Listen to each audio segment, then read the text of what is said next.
Навивачка парола најнов проблем за Бугарија. Одлуката на навивачите на Вардар комитите да го изразат својот револ за отворањето на бугарскиот културен клуб Ванчо Михајлов во Битола за источниот сосед стана нов проблем. БГН се изведен од транспарентите на комите како антибугарски, со осврт на делот дека морала да реагира полицијата. И покрај сериозното полициско присуство, ниту еден службеник за спроведување на законот не се обиде да ги отстрани или побара симнување на транспарентите. Ова доаѓа по отворањето на бугарскиот културен клуб, крстен по соработник на фашистичкиот режим на Хитлер, во присуство на политичкиот крем од Софија, предводен од премиерот на Бугарија Кирил Петков. Тој после овие случувања не даде нова насока во преговорите, со така нареченото одложено вето, со кој билатералниот спор со Бугарија ќе стане официјален услов во преговорите на Македонија со Европската унија.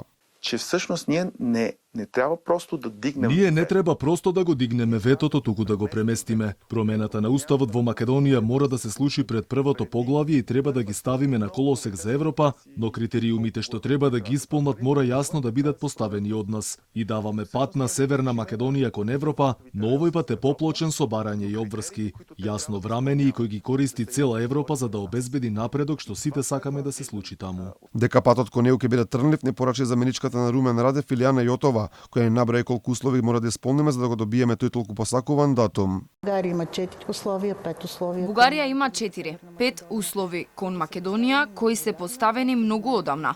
Уште од моментот во 2019 година кога стана јасно дека после подпишувањето на договорот за добрососедство ништо не мрднало.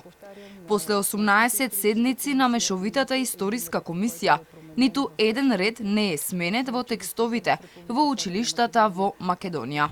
Покрај сите досегашни отстапки, Македонија добива само црвено светло од Софија, а оптимизмот веќе го нема и кај власта. Сигурниот датум за министрот за надворешни работи Бујар Османи сега станува затворен прозорец. Сметам дека нема доволно енергија и капитал оваа влада да се посвети на една тема откако ќе се затвори овој прозорец на можноста и ќе мора да се свртиме на внатрешните прашања во државата. Што тоа значи?